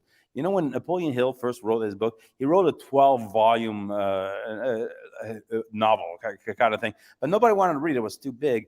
But he took it and condensed it to Think and Grow Rich to one simple book. But he put all the 12 volumes, the most important things in every single word. And you could read my book. I packed into that book 177 pages, so much. You could read it over and over, just like a Napoleon Hill, and you'll get something new every time. Because there's so much there that you have to read it over because you'll get something new. And there's a lot of times, just like with Think and Grow Rich, why I read it still for forever, is that sometimes you're not ready for that information yet because you haven't gotten there. So when you reread it and you're ready for that information, it hits you. Oh wow, yeah, this is why I use this and all that. So that book is a simple read, but it's a book that you can keep. And if you did the audio, you can listen to it, and it's amazing. Like you could read it a month from now or 6 months from now, and you'll pick up a whole new view on something, or a whole new way of doing something. Do you feel like you do you ever, I don't know if this will make sense to you, do you ever get that feeling of okay, I can relax, I've done it, I've arrived, I made it? No. I knew you were gonna say no. I knew it. Because why did I try to stop a few times? You don't know how boring it is. What I'm going to do? Sit on the beach? I still have a whole world to conquer. I still feel I haven't achieved close to what I'm going to achieve. I mean, I think the next 5-10 years is going to be my most productive years of my life. Now I'm on momentum and stuff, so I have no idea where I'm going to be in 5 or 10 years. But what I'm going to be, like Carl Icahn said, I'm going to work till the day I die. It's fun. I mean, how much more fun it is to build like a business or something. It's like playing a puzzle. You piece this employee here, you piece this piece here, you get financing here. It's just like a fun little game. And if you look at it that way, then it's not even work. It's just fun. You just now created something that never existed. You created jobs, you created money, you helped the economy and stuff. Imagine the things I could do, take over what Adnan did, what I could do around the world. It makes a difference and stuff. Because again, we still don't know what our purpose is, and I know it's not to retire in life. So I might as well just keep on at it until I really do make something that really does change the world, does something, and maybe that's part of my purpose or stuff. But maybe it's not, because I'll die and people will forget about me. I don't think I die. So it's like it's going to be generations that remember who you are, my friend. I hope so, but I hope for the good and stuff. But well, of course, yeah. I really do want people to understand, no matter where they're at right now, it doesn't matter where they're at right now, it can change. And it doesn't matter how old. It doesn't, like I'm 60, 55 when I started. I mean, look at Colonel Sanders started at 60 something. And the part of the story that people don't know about Colonel Sanders, yeah, he had a recipe, but do you know how many restaurants said no to him before he got the first restaurant? Yep. Over 1,000. Yeah, over 1,000 restaurants. He started at 60 and built that thing. So age is not a thing. But being on the street, being poor is not an excuse. Having your family is saying you can't do it. To everybody in the world, I like when people tell me they can't do it, because I love proving it wrong. Because there is really no better revenge or no better way than success that makes you to prove. To make you feel good, because success is the best revenge. And it's not. I shouldn't word the revenge because it's a negative tone. But when somebody tells you that you can't do it and then you do it, it's like a feeling of Okay.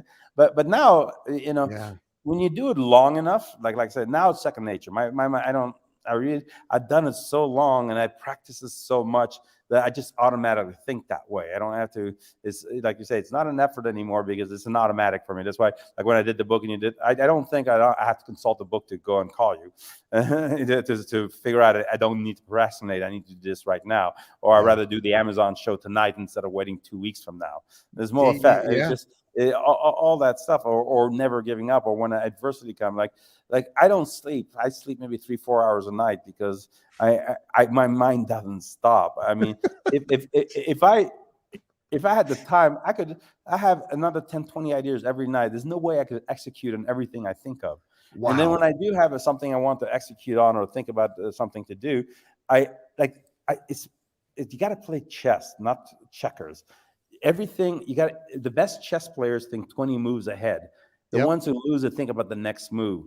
That's why I don't sleep at night. I think, okay, if I'm going to do this, what's going to happen? And what's the 10 possible things from that decision? What's the 10 possible from that decision? And then from those 10 possible things, what's the next 10 possible things?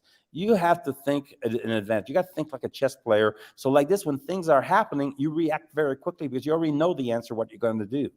So you gotta think like a chess player, because that's a game of life. It's not. You gotta think so far ahead and vision and be prepared for every possible things. Because I've had things happen to me. you don't talk about these things in the book. This is Yeah. bonus material for Yeah, there's all everybody watching. bonus stuff. It's just I could write that book would have been 1,000 pages if I was gonna. No, 10,000 pages. I could write 100 books, but probably I'll end up doing a second book which had a lot more details about things. But this is such a good start. It'll get you there and stuff. Yeah. But but Oh, but some of the negotiation techniques I have, the things I've learned from so many of these billionaires, so many of these other people that taught me so many things. I look and study and listen because if you're talking, if you're doing most of the talking and stuff, you're not learning. You need to, like when I was with Adnan for the first 2 years with him, I sat there and observed and talked and everything. So when it was my turn, I knew what to do. So you can't just talk and think you know everything. Like today, I still don't think I know everything. I'm still on learning mode. There's still so much more for me to expand and learn. There's so much more that I still have to figure out. So I don't sit there thinking, "Oh, I know everything. I'm going to treat you like shit because you're nothing and I'm everything." I wow. treat the valet same as I treat the king of Saudi Arabia. There's wisdom in everything, and there's stuff to do. You have to keep on learning, and it's amazing. You stay young too, because as you're learning and you're surrounding yourself with things that keeps you young and stuff and business and stuff. I can't believe that I'm 60 because I feel like I'm 30.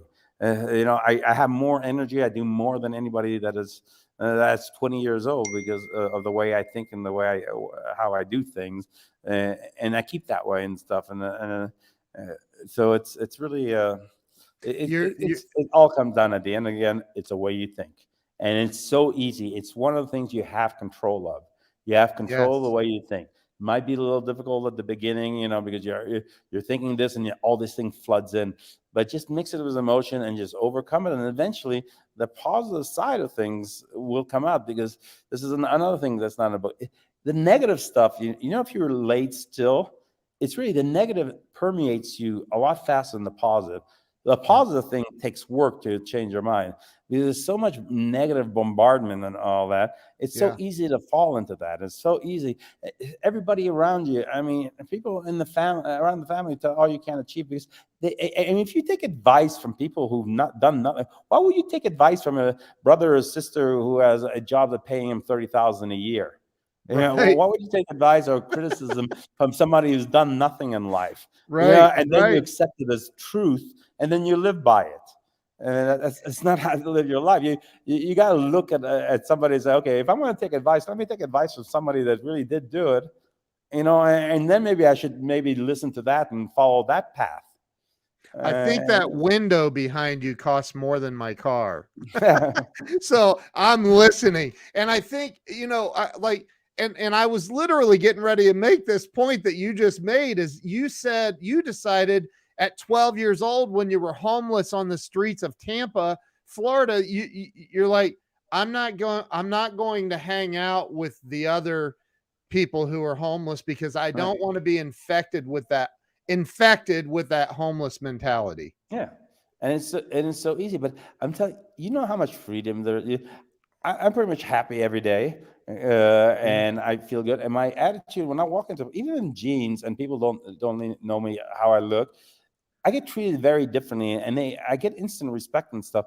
Is because it comes out like when you see beautiful women that are very confident, you're attracted to them for some reason. The Yeah. movie star because it's really what they have in the inside by not living in fear and having it gives you also all the confidence in the world and stuff, and it makes you live a different kind of life. It makes you Yeah. live and it's not even the money. It makes you like when I was broke I was the same way. You live in a way that you nothing can bother you. Like there's nothing, the possibilities are there. Anything that's happening right now is temporary, and you have the capabilities. And that's why, like, I have a close friend that I don't mention, but he had a lot of money. And last year, because it was given to him, he jumped off Mhm. of a roof and killed himself because he didn't make it himself. And it was on all the paper because it was given to him. He didn't learn what it needed to be. So the confidence that he should have had by doing it yourself, he didn't have. So that's why I see a lot of people it's given to them. It's not a good thing. Yeah, it's nice. That's why a lot of these lottery winners who win money and then they end up broke up a couple of years later. Yep. That's why I like my journey so much better. I like that I suffered because Yep. my journey created what I am today and what I can accomplish because of that. Yeah. If I had an easy journey, my father left me $100 million, and I was a playboy and I had money coming in every single month and everything else. Yeah. You know, what happened? It was all gone. And then I'd be Yeah. just left, not knowing what to do, and I'd be just like, wow, life's not working. And then all the negative thoughts come in, and that's where the suicidal thoughts come in, and Yeah. all this Yeah. stuff. And but I want people to really like even heartbreak. I have to tell you this. I haven't touched on this in the book, but like when I go into a relationship, I don't do it in fear. Like a lot of people go into a relationship and say, "Well, I don't want to. I'm afraid she's going to leave me. It's going to hurt and all that." You know, so they go 10% tiptoe into the relationship. Like when I do something, I do 100%. I go 100% into a relationship, like with my wife, because I Right. know that it's a win-win. If she leaves me, I'm going to be in a lot of pain. But you know what? I could turn that pain into greater success because it'll open up my mind, like the Coral Castle, into greater things. So I don't sit there and live in fear that my wife is going to leave me, because if she leaves me, I look at it, well, that pain is going to open my mind just a little bit more. So you can really enjoy that relationship more than you normally would, because you're not tiptoeing around the relationship and worried that you're afraid to lose her. So look at the best side of if she leaves you, and then you're not afraid of it. You kind of like embrace the pain, and that pain is what takes you to the next level. And most of the great achievements in the world is through big crisis. We Yeah. became a superpower because of World War II. We had no army before that. And what Hitler did, everything, we had to force ourselves to Yeah. build this military machine and became a superpower because of the adversity, or Yes. even the independence would be we had taxes, the adversity of fighting the English and everything else, Yeah. was something that made us rise to greatness. Yeah. So pain and negative things are good things, and if you look at it that way, you want to welcome some of this pain and not be afraid of it, and then Wow. and then through every adversity, I'll put this example. Look at the adversity of the English losing America. You think that was a really bad thing that generated a lot of money and everything else. Yeah. But you know Right. what? There's a seed of equal greater benefit. If they didn't lose America and they didn't become America to become the superpower, they would have been crushed in World War II.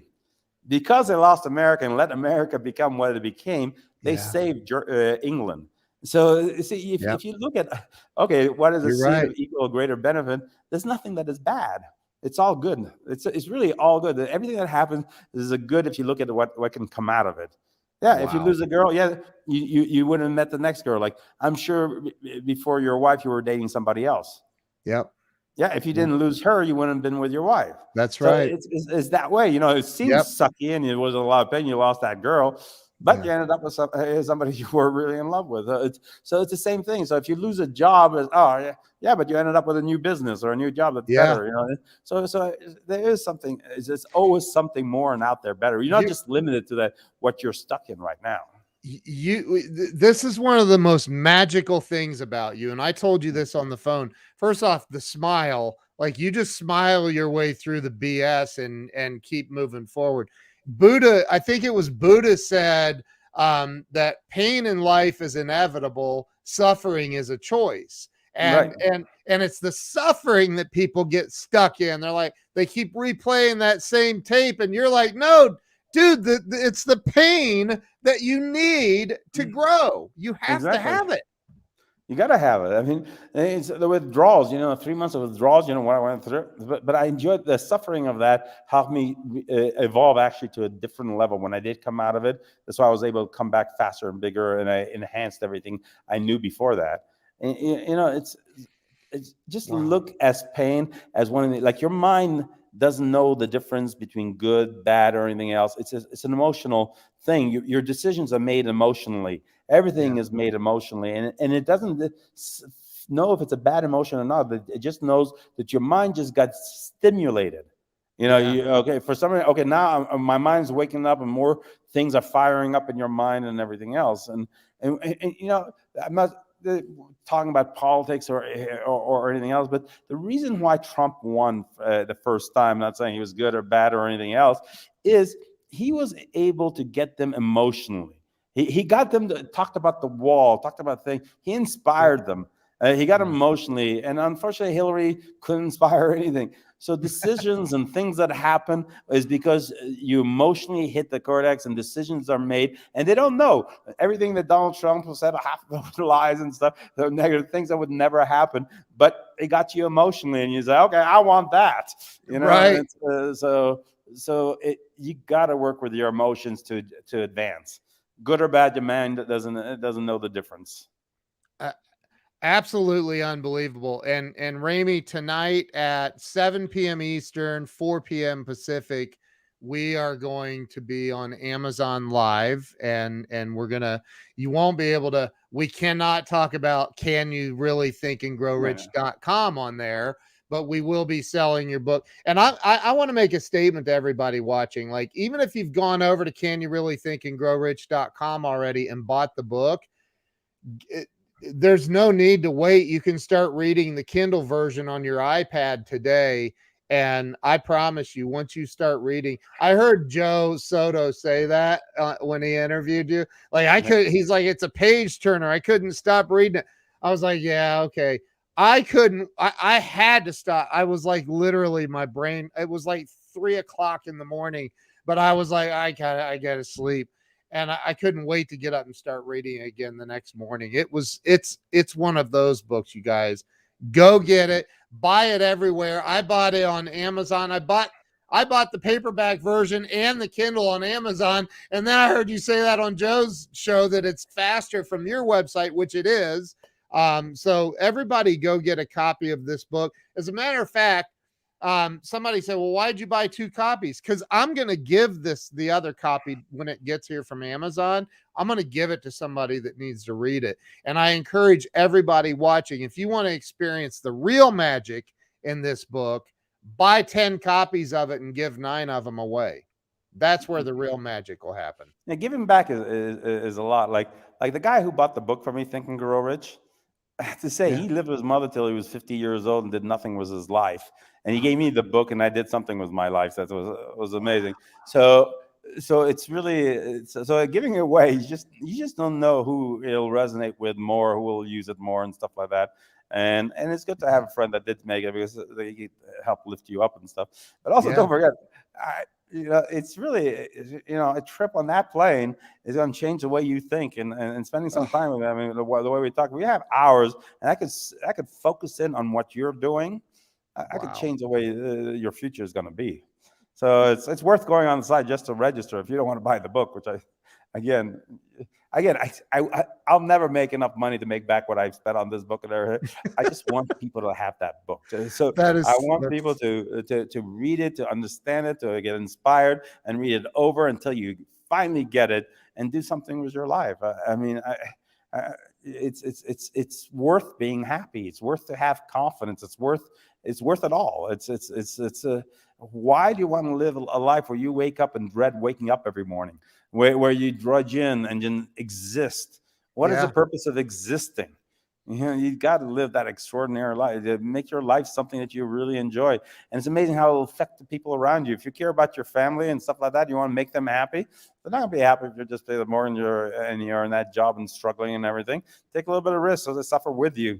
It's good for them to suffer, and then you live an amazing life, and then they'll be happy for a lot longer than you can keep them happy with just doing what you're doing. God, this is so all right. I think we just broke my record for the longest Breakthrough Walls show, which I love that, man. I could stay on here all day with you, honestly. I think that if you are like Linda Ann Barber and you're just joining in, you have to go back and watch this from the beginning, and it will be the best hour and a half you've ever spent in any day of your life. I promise you. Joaquim is reading your book. He lives in hell, literally. Hell, Norway. I don't know if you've ever been to Norway, but that's where that guy is. Hell. Yeah, but he bought the book. He's waiting on the paperback to arrive. So, go get this book. Can You Really Think and Grow Rich.com. Learn how to make not millions, but billions in your life, and create such a ripple effect like Ramy has done. Ramy, you're absolutely incredible. Absolutely an Well, amazing human being. by I the way, some love people what you're don't want to make teaching. billions. They'll be happy with this, but at least get what you want. Yes. Just get what you want. The billion's still so abstract to people; it's like an impossibility.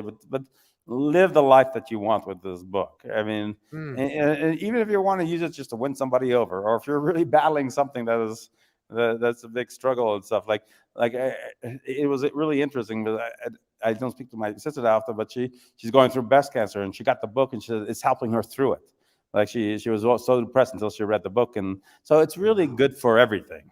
I mean, Yes. this is to get anything that you want, if you decided.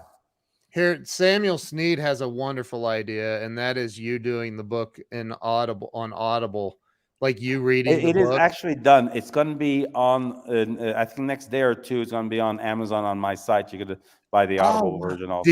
Is it you narrating the book? No, I had somebody else, a professional that did John Gray, but I made sure he had excitement and everything, and I listened to it. It kind of inspires myself when I hear it.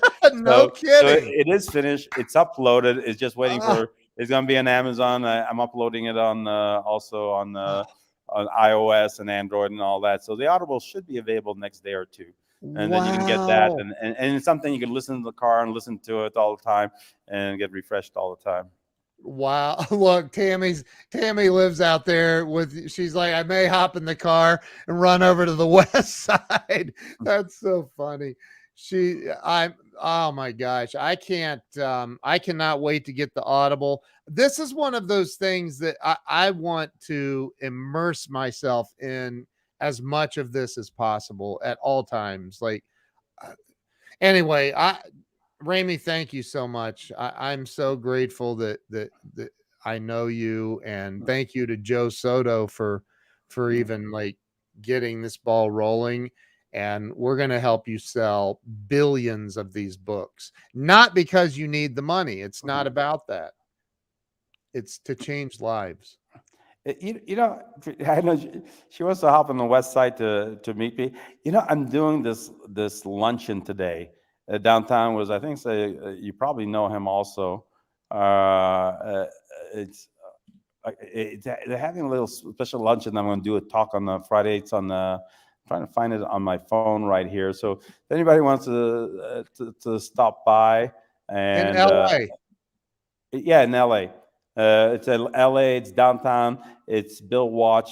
I don't know if you know him. Walsh. Yeah, he's doing a luncheon it's a place called the City Club. It's 5555 Fowler Street, 51st Street. And if you mention my name, we'll get in for free. And they're doing a little talk for 2-3 hours, but I'll be there for around the 12 to 2. So So if anybody wants she to could stop show up by, and say she was invited by Ramy. yeah. So, Uh, anybody wants to come by, stop by. I think it'll be inspirational. He's going to be talking. I haven't met Bill yet. I'm not sure how he's talking, but he's going to be talking also. But I'll be hey, there. I got to get to the airport, man. I'm on my way.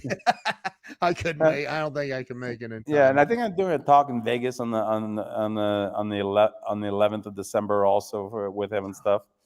And then, Wow. but So uh, but incredible. but I like meeting people. I like inspiring people. I am very approachable. Don't worry, I'm not gonna ever shut you down by talking to me. Uh, Yeah.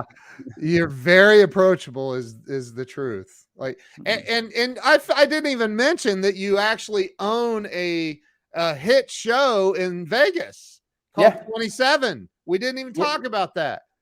yeah. That show it was an idea that I had. I wrote it down again, and I sent it over to the Writers Guild. So I locked into the idea, and the show 27 is such a cool show. It's a real rock and roll show, and it's all the people died at 27: Janis Joplin, Jimi Hendrix, Jim Morrison, Kurt Wow. Cobain, Amy Winehouse.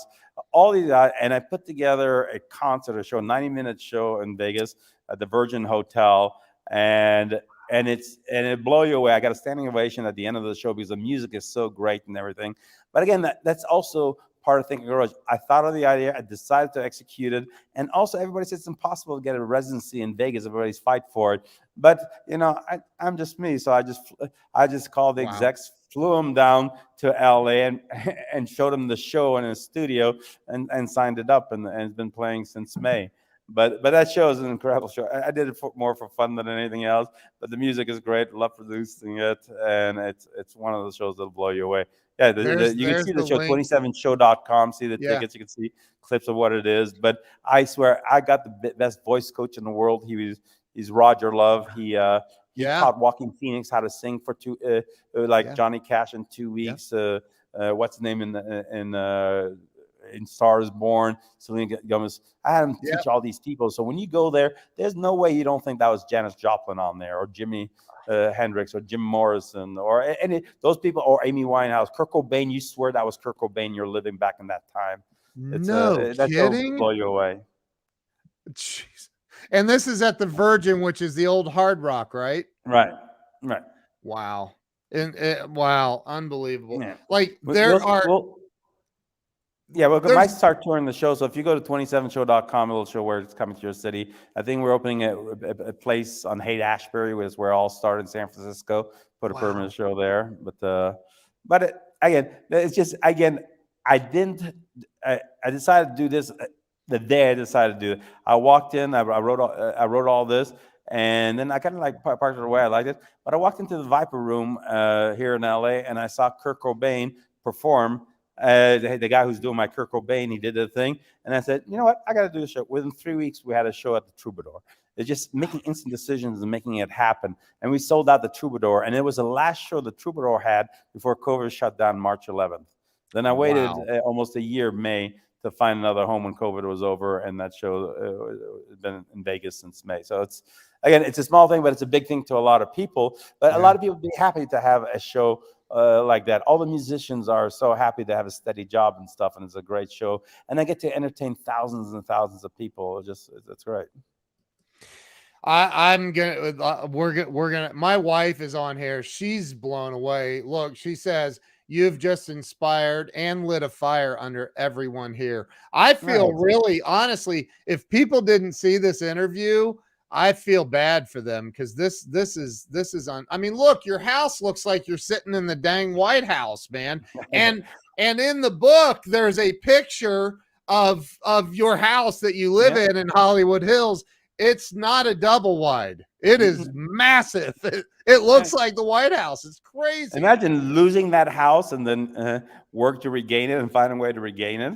But that's unreal. But I have to tell you, I want to show you something. I know we have a couple of minutes, and and I want to show this picture because part of Think and Grow Rich. So I have the painting up here. I don't know if you know what this painting is.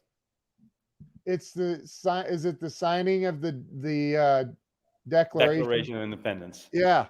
Okay, now this is like the ultimate. I get inspired by a lot of things, but think about it. It talks in Think and Grow Rich about the mastermind group. You know how you put more than one mind together, it creates a third. Yes. But think of these people. They put together a document that changed the world forever. They created a nation and laws and principles that create this free economy, the most powerful nation. I don't know, people in there because they believed they could, and they all had burning desire. And these weren't people that were broke. They had so much to lose. They had properties and everything. They were going to get killed and all that. But that declaration is why I get inspired by what America stands for and what it is, the possibilities. It all started back then. And these people who risked their lives to sign this and created a document to create this country, that's a hell of an achievement. And people did that. And do you think when they were young and all that, they think they were going to do that, change the world forever, change a country, change democracy around the world? We're a principle, a guidance for everybody. And this is why it's, to me, America is important. I do love the world. I'm a world citizen. But America is my hope, because America is an example of what the world is, what it can be. We're only 300 million people out of 7.3 billion. Is that crazy? And we lead it all. And that's just like the average person. If you take that, you're only one person in all these things. And what can you achieve if America, who had nothing at the time, was against the most powerful army in the world and won its independence and created a great country? So that's just, Unreal. again, all these things, a coral castle, these things I take inspiration from. And I want people to take inspiration because it's all possibilities. You It's the possibilities that people have. you could write a book about the Coral Castle. I I mean, know. you could, I like, could you write know a so thousand much books. about It's it. just, yeah. I mean, And oh, dude, this yeah, has been, I mean, I've right now, I literally feel like I could run through a brick wall, like yeah. literally. Yeah, and that's the way you need to feel. That's how I feel every day. Yeah. And you can get to that point, you can feel that every day. Wow. Just real quick mention on the movie. You know, John Travolta's favorite movie is Phenomena. Did you ever see Phenomena?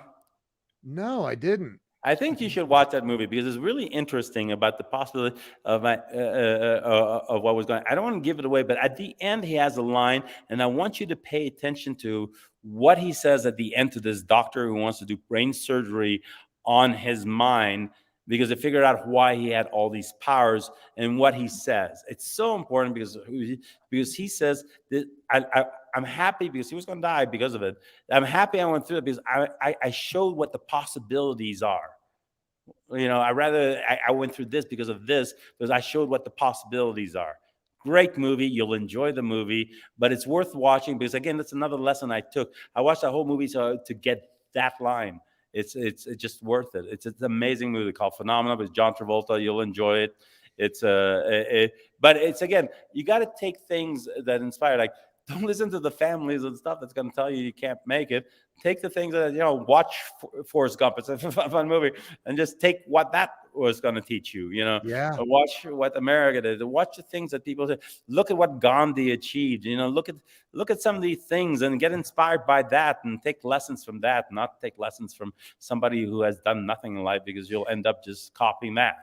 Well, I think where everybody should start that's watching right now is by going to canyoureallythinkandgrowrich.com, and you have to, like, register. A pop-up occurs. If you missed the pop-up, scroll to the bottom of the site. It's down at the bottom also where you can register, because Ramy is also picking you said every few months you're gonna, Yeah. yeah, you're gonna pick somebody to get on your plane with you and fly wherever you're going to go and spend hours with them, helping them think and grow rich as well with their business, their life, their whatever. I can't imagine spending hours with you one-on-one, sitting on a plane and dissecting my life and helping put it together. Yeah, Like, and it's not only that; it's being on that plane, just like me going. Shows you the possibility. yeah. You change your mindset. You could either fly coach on Delta or be sitting on that plane in our living room while our waitress is serving us an amazing meal and talking. You start realizing that it is possible. People need proof. They got to feel like it's real and it's possible. Wow. So you just need to really Wow. get that mindset. That I'm offering this just so I could change somebody's mindset, Yep. not only by talking, but being around that. And that's another really important thing. If you're around all these negative people, go somewhere. Go somewhere or be around people that change, that think differently. And then Oh, it becomes contagious and stuff. Hang around successful people and see how you feel about yourself. Don't wow. don't envy them or don't be jealous. Go there and say, I got to learn. This is where I did. I looked at that man. I wasn't envious and everything. I said, I can learn and do all that. So Samuel said, I missed it. How do you get on the plane? Go register on canyoureallythinkandgrowrich.com, and you might have a shot.